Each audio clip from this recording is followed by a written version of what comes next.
A lot of people have thought that the key to AI is the learning algorithm. And I actually don't believe it's the learning algorithm. I think teaching is what makes the difference.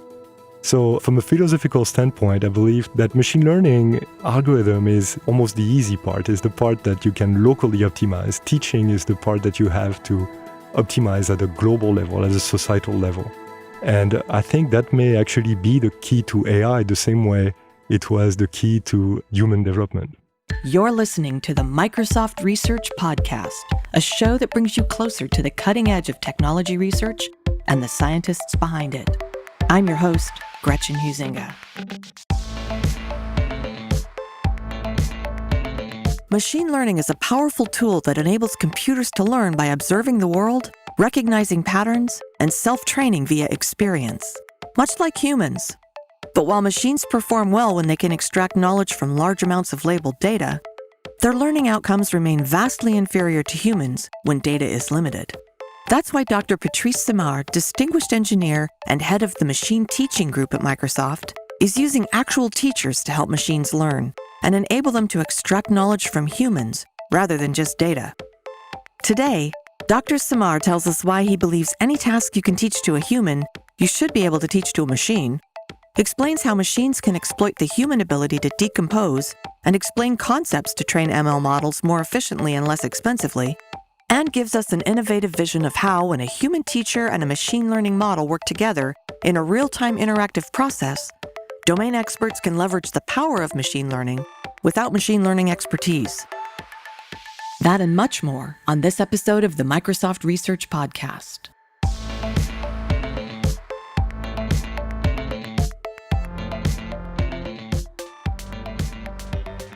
Patrice Simard, welcome to the podcast. Thank you. This is a pleasure to be here. I have to start a little differently than I normally do because you and I are talking at a literal transition point for you. Till recently, I would have introduced you as distinguished engineer, research manager, and deputy managing director of Microsoft Research. But you're just moving along with a stellar team from Microsoft Research to Microsoft Office, right? Yes, this is correct. Well, we're going to talk about that in a minute. But first, I always like to get a general sense of what my guests do for a living and why. Sort of in broad strokes, what are the problems you're trying to solve in general, and what gets you up in the morning, makes you want to come to work? I want to do innovation. I think this is where I have my background and talent. So I am completely irreverent to the established wisdom, and I like to go and try to solve problems. And since I want to change things, I want to have an impact in terms of change, then I pick the problem and try to reformulate it and solve it in a different way or change the question. I think this is usually the best way to have an impact. So that irreverence, is that something you've had since you were young? Is it part of your sort of DNA? Yes. And the issue there was that I was never really that good in classrooms. And I always somehow misunderstood the question, answered a different question. And since I didn't do my homework very well, I never knew what the standard answer was. And so I kept changing the problem. And that was not very successful in class. But when I moved to research, then changing the question was actually part of the job. And so I got far more successful after I got past the scholar program. That's actually hilarious because the school system rewards people who get answers right.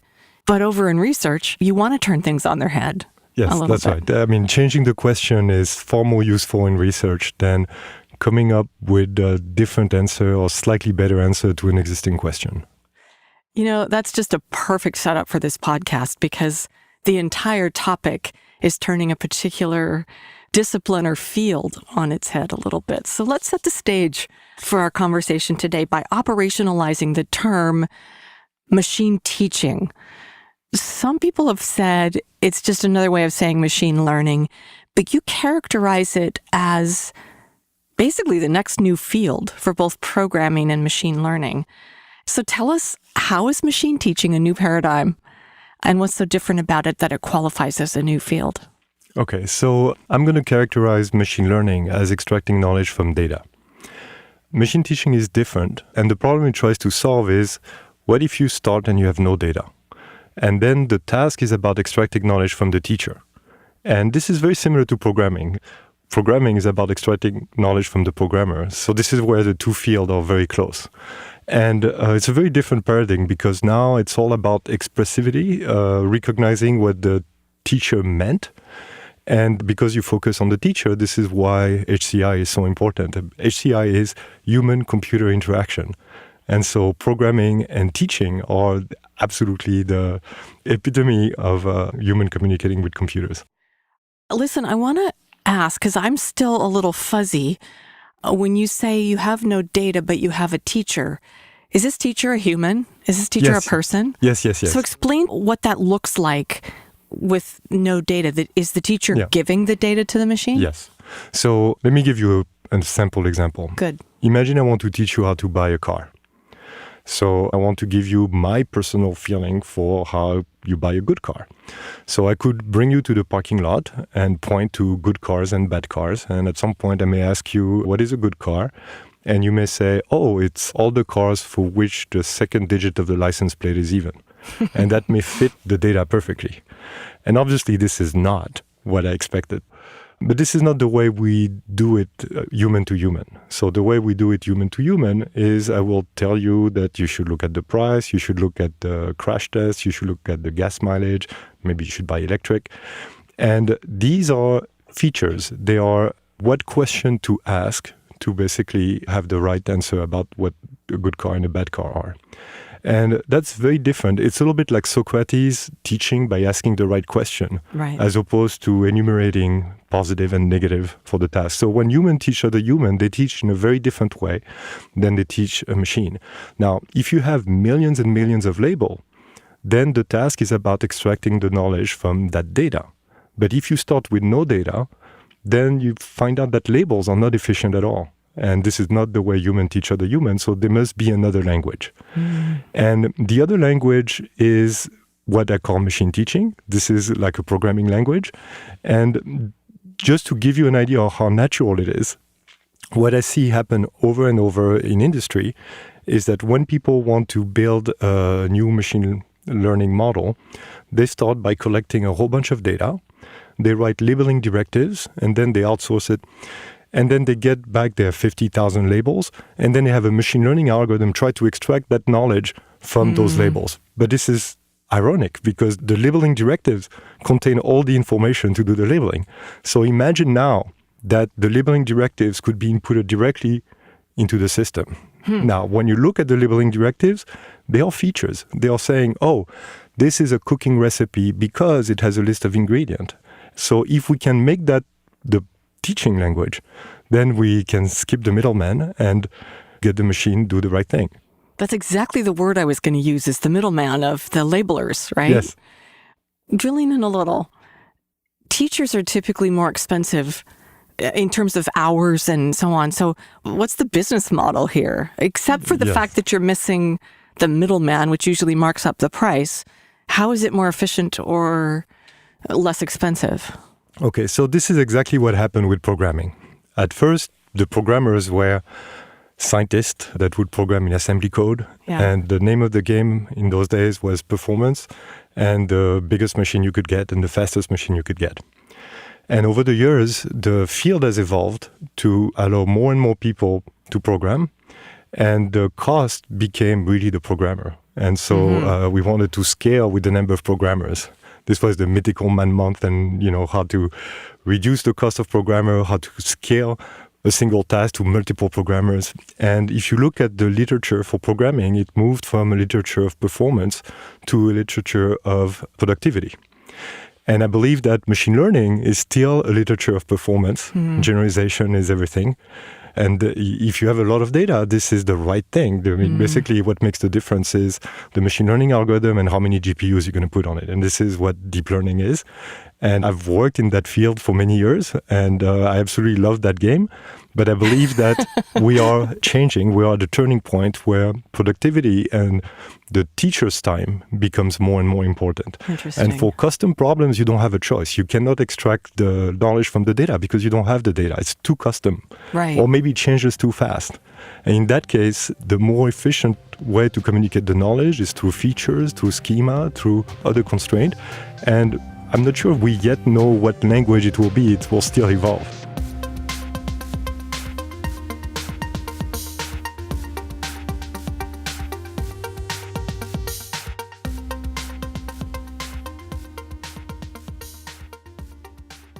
As a former teacher myself, albeit teaching teens, not machines, I'm intrigued by your framework of what we in education call decomposition, or deconstructing down into smaller concepts to help people understand, and then scaffolding or using building blocks to support underlying knowledge to build up for future learning. Talk about how those concepts would transfer from human teaching to machine teaching. So in philosophy, there's a movement called behaviorist. Says that with stimuli response, you can teach everything. Mm-hmm. And of course, you can't. You won't be able to learn very complex things if you just do stimuli response. Right. Well, in machine learning, I find that very often a machine learning expert, or what I would call machine learning behaviorist. And basically, they believe that with a very large set of input label pair, they can teach anything. And it turns out... To a machine. Right. And if you have a tremendous amount of labels and you have a tremendous amount of computation, you can go very far. But there are tasks that you will never be able to do. If I were to give you a scenario and ask you to write a book, you could fill buildings of scenario garbage and scenario book. Mm-hmm. You will not be able to learn that task. The space of functions that are bad is too big compared to the space of function that actually fulfill the desired goal. Right. And because of that, there's absolutely no way you can select the right function from the original space in a time that's less than the length of the universe or something. But strangely enough, everyone in this building can perform that task. So we must have learned it somehow. Interesting, yeah. Right?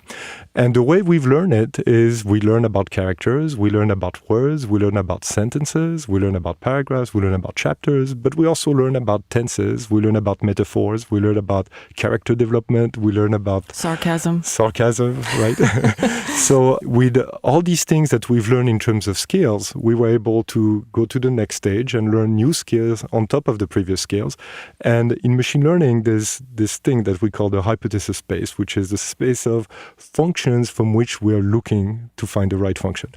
If the hypothesis space is too big, then it's too hard to filter it down to get the right function. But if the space of function is small enough, then with a few labeled examples, you can actually find the right function. And the decomposition allows you to break the problem into this smaller subspace. And once you've learned that the subtask, then you can compose it and keep going, build on top of previous skills. And now you can do very complex tasks, even though each of the subtasks was simple. So it is really more similar to how humans teach humans than the traditional model of how we teach machines to learn. Yes, and the decomposition is also the hallmark of programming. So the art of programming is decomposition.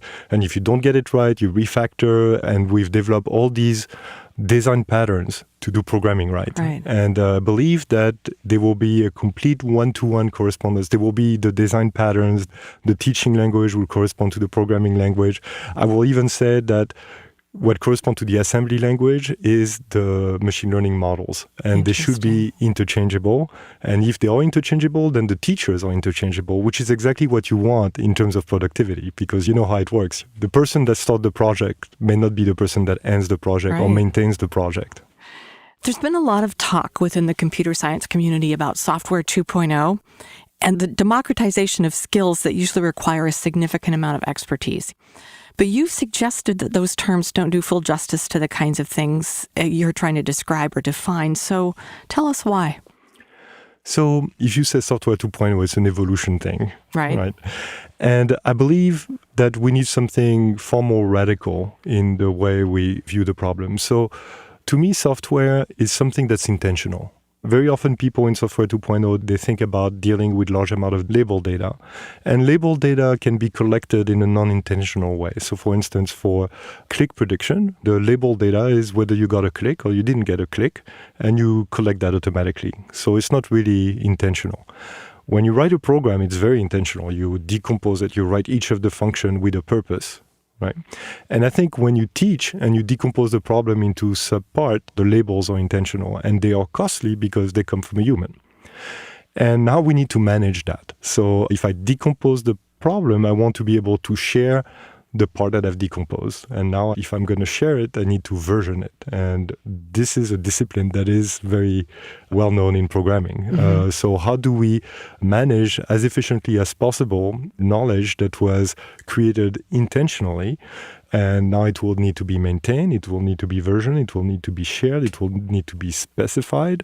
And now all the problems of sharing software will translate to sharing and maintaining models that are taught by humans. So the parallel is very, very direct. What about this word democratization? You and I talked before, and I actually inserted the word into our conversation. And you go, I don't really like that word.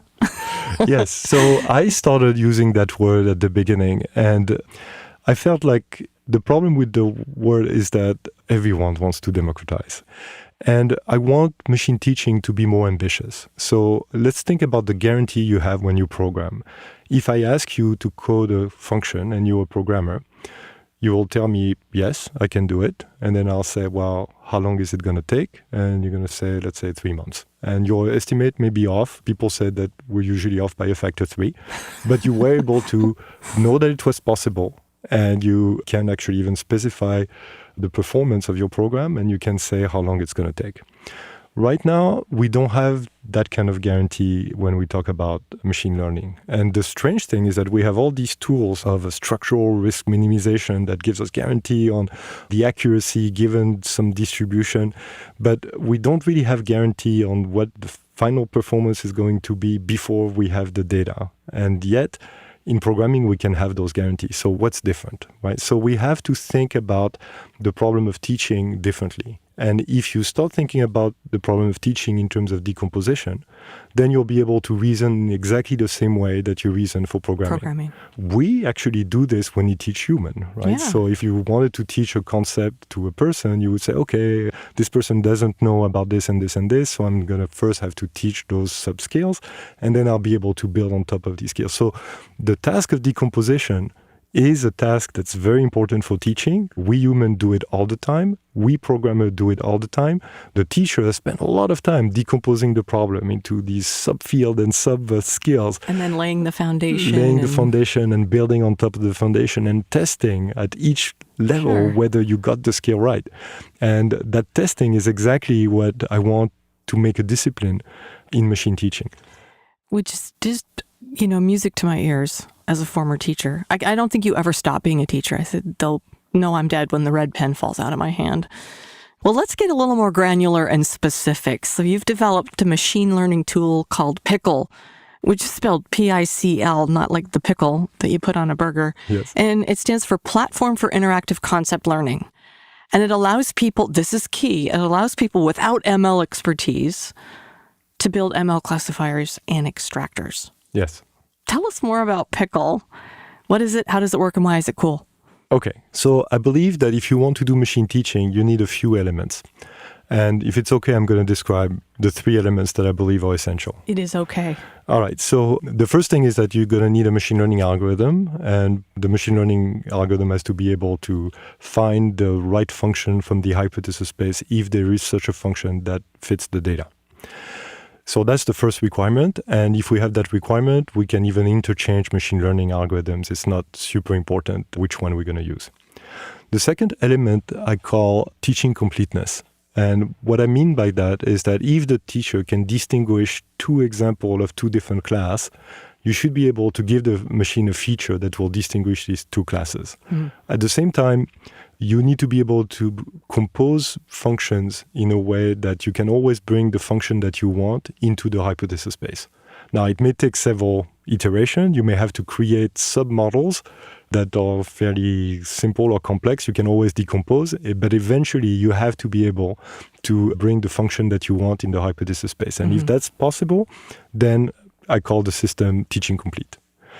The last thing is that you need to have access to an almost imperishable pool of useful examples. So imagine I want to build a classifier for gardening, and I decide that the subconcept botanical garden is important to decide whether it's gardening or not. Like maybe if it's gardening, it talks about plants, but if it's botanical garden, I say, well, it's more about entertainment than gardening. But I need to be able to distinguish this. So now I need a subclassifier to decide whether it's botanical garden or not.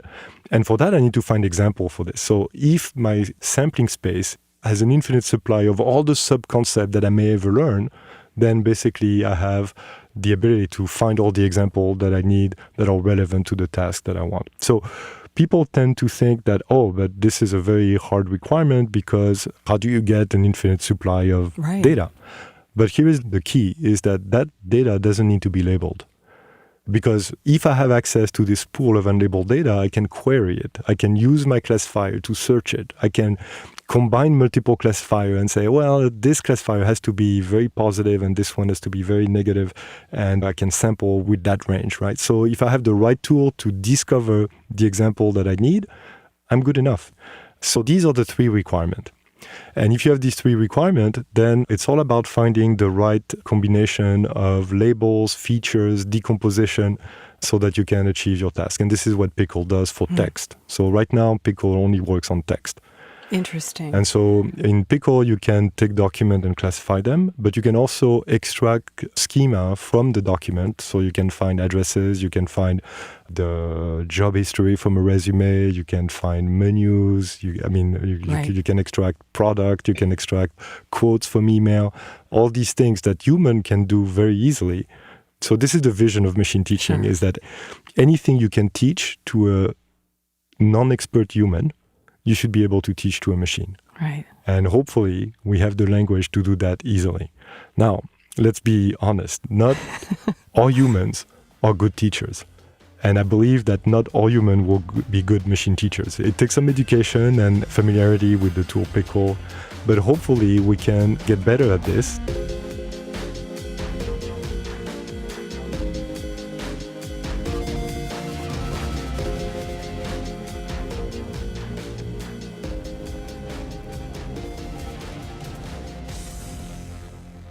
I'm delighted by some of the phrases you use, and maybe they're not unique to you, but I find them a little provocative, and I like that. One of them is something you call ML litter. It sounds bad. What is it and what can be done about it? Okay. I'm going to tell you a story that I've seen repeated over and over. Sure. So the story goes as follows. Some program manager decide they're going to use machine learning to solve a particular task. So they collect a bunch of data, and then they write the labeling directions and they send that to get labeled. It comes back and they look at it and it's not exactly what they meant with the labeling directions. So they change it a little bit, they send it back, they do a couple of iterations, then they finally get a data set that they are happy with.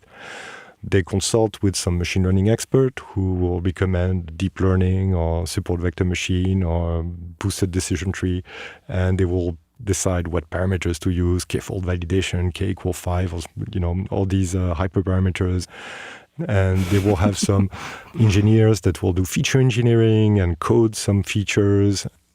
And then they finally build a model that they are happy with. They deploy it, and it's a catastrophe because cooking recipes are confused with numerical recipe, and they're missing important subset of recipes. So they go back, they do the iteration, they collect more data, it gets labeled, blah, blah, blah. And eventually they get a function that does exactly what they want. And they're super happy, and it's deployed, and everything is fine. 6 months later, the distribution has changed. The semantic of what is a recipe, what's not a recipe, or whatever they were trying to do has changed. The features that are available are not the same. There are new features. Some features are no longer available. And then they go back and they look for their machine learning expert.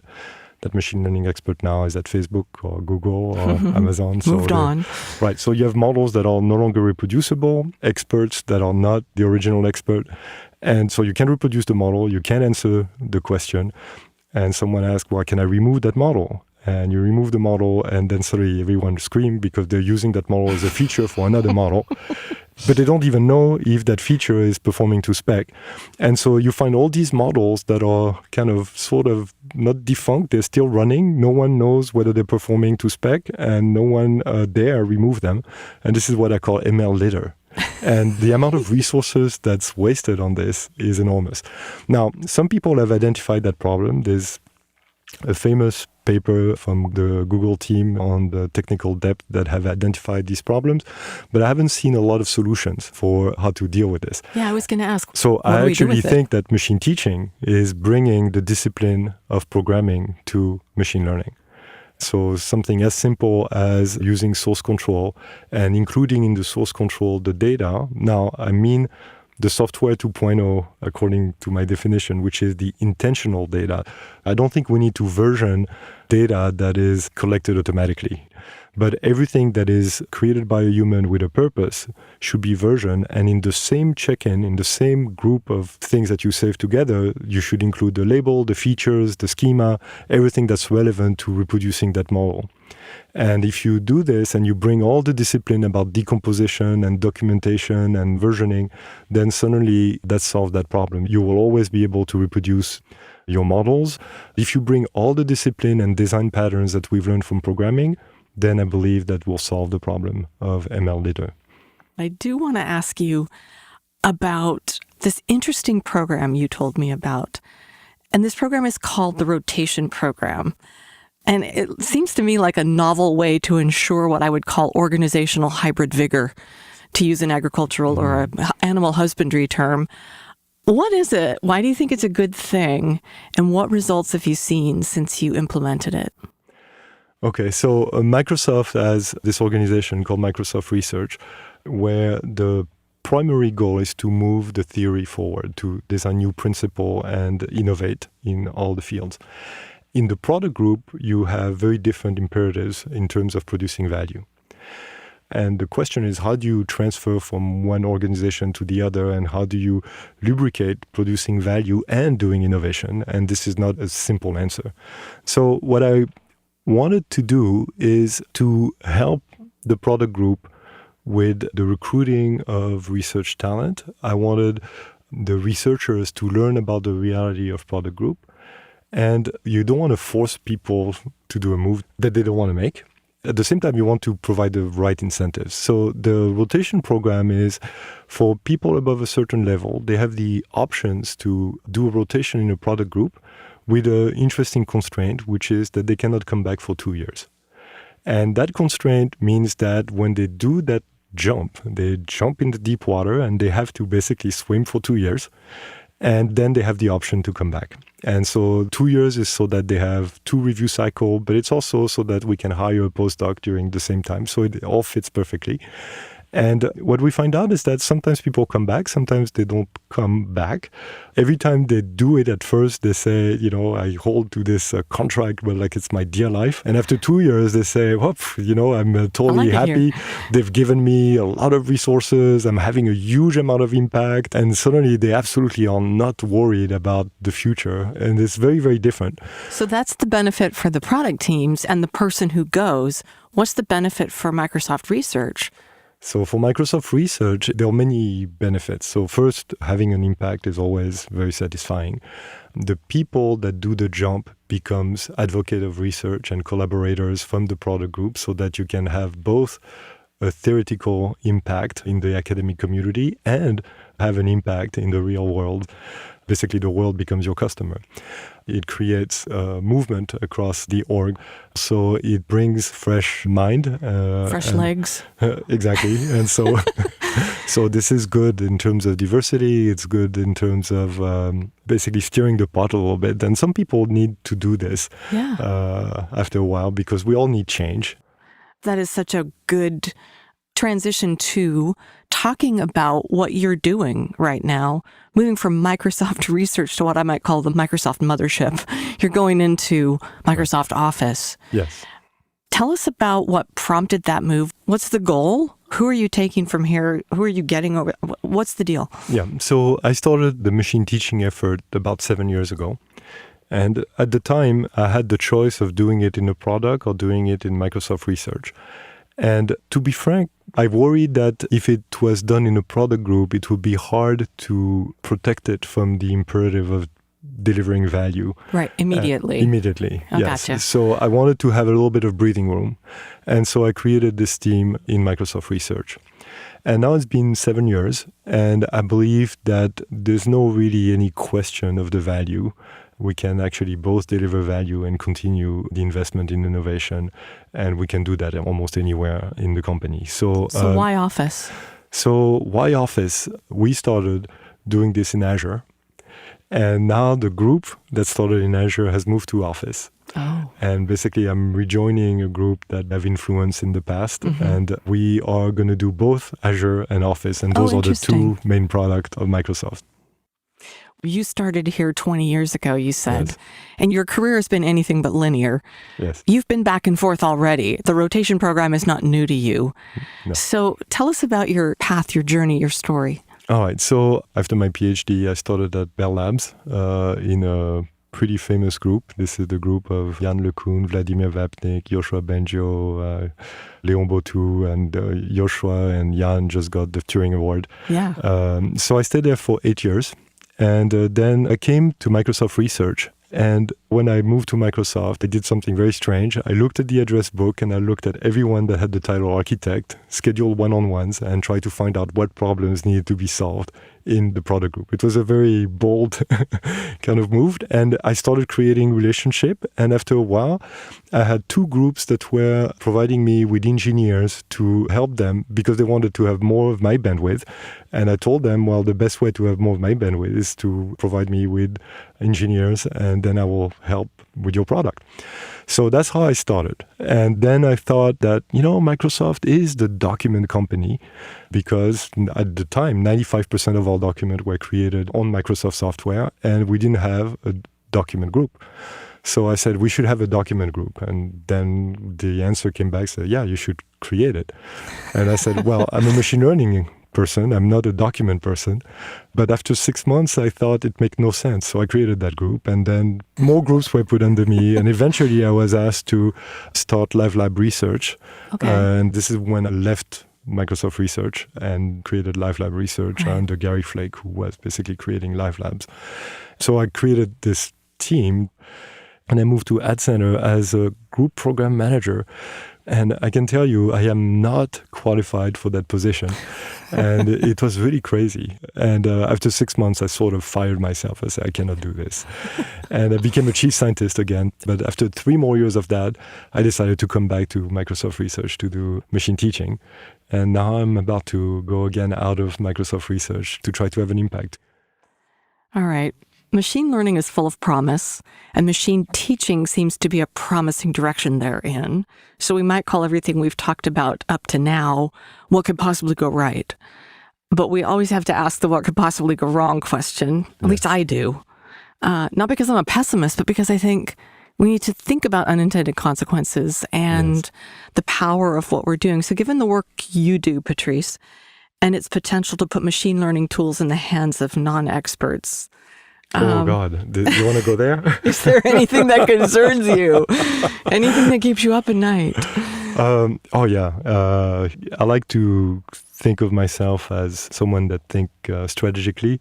And I feel like it's kind of my job to imagine everything that can go wrong. That's good. Yes. So many things can go wrong. The first thing is 30 years ago, we had expert system and, the first definition of AI. And what happened is that we had these giant system with lots of rules, and we didn't have a good way to decompose the problem into simple problem, and it didn't work out.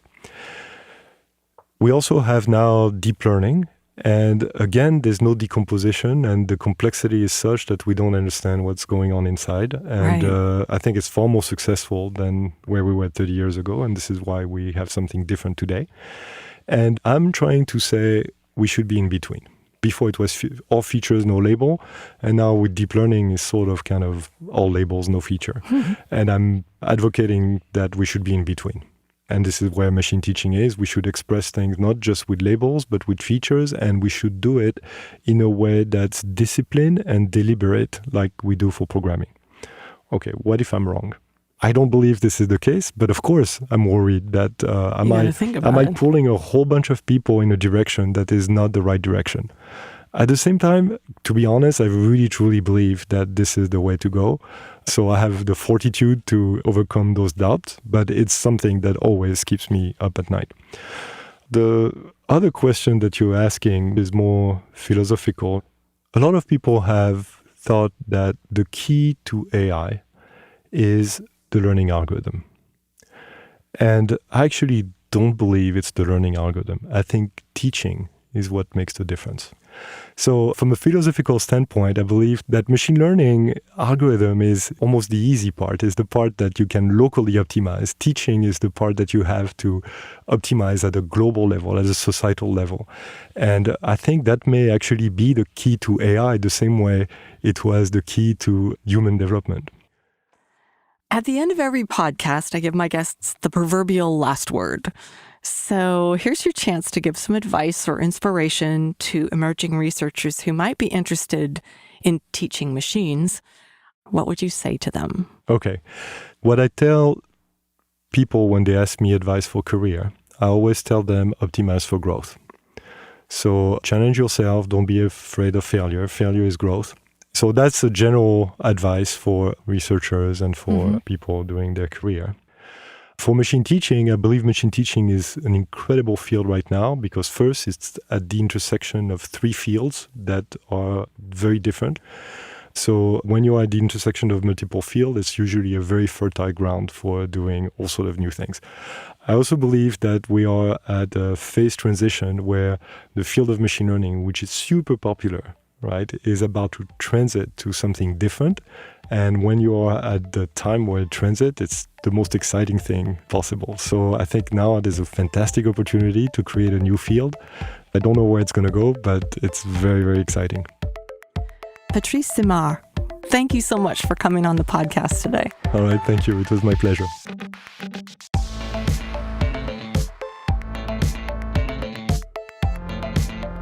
To learn more about Dr. Patrice Simard and the science of teaching machines, visit Microsoft.com/research.